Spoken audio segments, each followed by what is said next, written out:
Thank you, Kwan and Rupesh, for giving me the opportunity.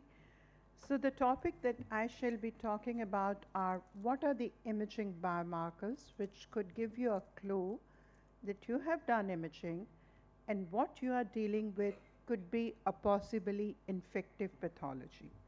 So let's start with the vitreous. Now, as this arrowhead indicates, you could have the precipitates, inflammatory precipitates suggest sitting on the surface of the retina. So if you have these deposits, think of infection as a possible cause. So they may be on the retinal surface or posterior hyaloid, and you see them commonly in toxo, sometimes in herpes and syphilis. Now, are there any specific biomarkers between toxoviral and syphilis? Well, this is what toxo pre-retinal precipitates would look like. You will have these oval deposits on the surface of the retina, or you may have these round deposits on the posterior hyaloid, and you may see the mirror imaging. Like there are deposits on the hyaloid on the surface, they are kind of as if they are getting reflected. And you may have retrohyaloid hyperreflective dots. If you see any one of these, think of toxo as a possible etiology and then look at the choroid. Is the choroid involved underlying? For example, this is a patient which has the retinal involvement, but there is underlying involvement of the choroid, which is kind of a very strong biomarker that what you are dealing with is toxoretinochoroiditis.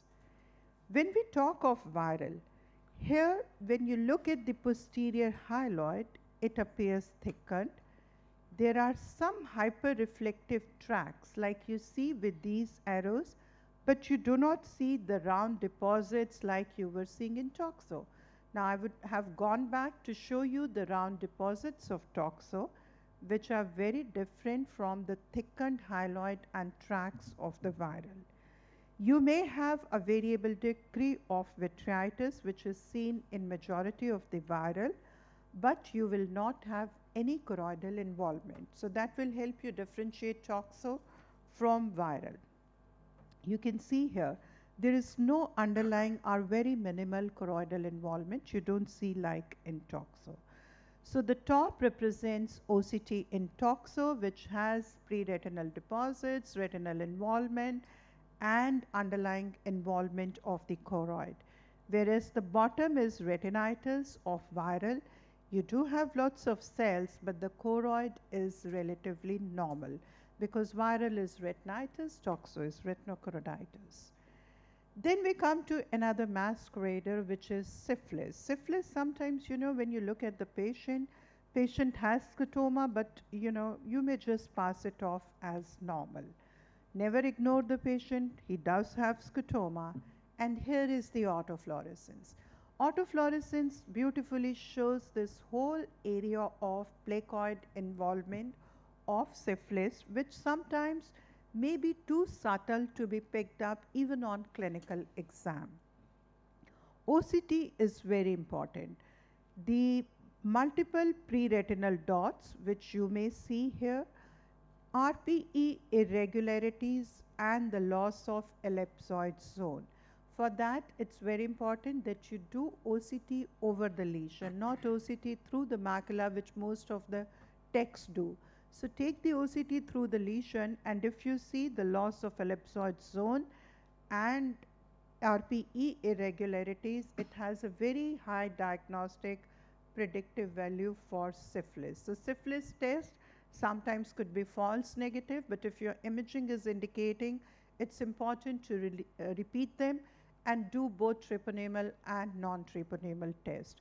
So this is the presence of, again, you can see these lesions, loss of, you can see here the ellipsoid zone, it just gets lost, and the RPE irregularities. This is something you will see in syphilis. This patient had both the test positive and was also HIV positive. So The third sign which should not be missed, which is very typical for uh, infective, is the rain cloud sign.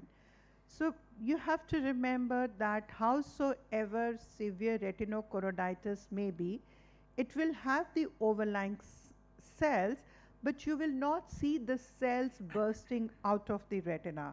For example, this patient, you see, this is actually coming out of the retina, this is endophthalmitis.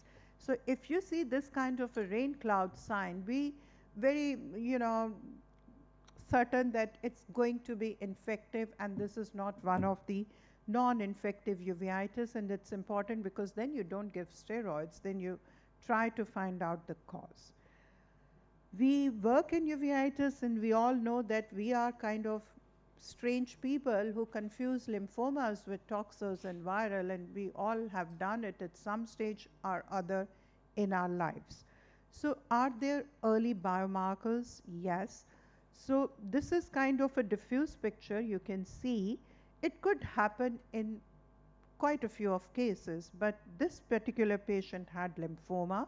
So if you get the OCT through this and you see the rounded roof configuration like the arrowheads are indicating, or you see hyperreflective disorganization of the layer, and most importantly associated with subretinal or sub-RPE infiltrates. This is very highly important biomarker for a possible malignancy, because sub-RPE infiltrates are something which lymphoma very classically produces. This is another example to show you the rounded roof configuration, disorganization of the layer. So these are the biomarkers which I already kind of showed.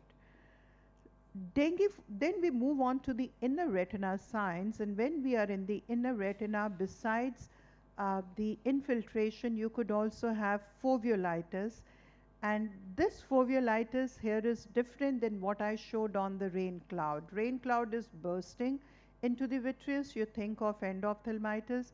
When just fovea is elevated, this is foveolitis, which you could see in dengue or other post-fever viral retinitis. So we have published this, which I'm not going to, but these are the kind of the patients who respond to steroids with the restoration to normal. Another important sign, and this is very important, is ILM drape sign. This is an 11-year-old boy who comes with decreased vision in both the eyes, and which is reduced to counting fingers, and very rapid onset, and it's a very dramatic. So when you see here, there is loss of retinal layers and ILM seem to be draping over it. If you have the whole of the retina lost and only ILM is preserved, think of measles virus as a possible etiology. Moving on to choroid, you look at the granulomas all the time. So if you have the granuloma which is large, which is single, which is yellow, and which has these blood vessels running over it, think of TB. TB is VEGF driven, so the granulomas tend to have some retinal hemorrhages, RAP, or other new vascularization on top of them. So sarcoid granulomas are very different, and they can be distinguished on imaging. The top here is TB granuloma, a large single yellow granuloma with hemorrhages on the surface. And when you do OCT through the granuloma, there are changes in the outer retina. The sarcoid granuloma at the bottom, there are multiple, discrete, small, no overlying hemorrhages, and they are mostly located in the stroma. So when you do OCT, you see these granulomas like this, not like jutting out like TB. So to conclude, imaging biomarkers are important for infectious uveitis because they may give you a clue towards possible etiology, and you may investigate in a specific direction. For example, if you think it's toxo, you may or may not do anything, but you would treat. Same is for viral. But if you are thinking of endogenous endophthalmitis, you would rather do vitrectomy, or if it's pointing towards lymphoma, you will not do TB test for that patient. You would straight away go for vitrectomy because you want to rule out or rule in lymphoma. So what is most important to me is to get the OCT done through the lesion. So whenever you find an active lesion, whether it is retinitis or choroiditis, the maximum information will come when you have the OCT line scan through the lesion and correlate it with multimodal images. That's very important. Thank you very much once again for giving me.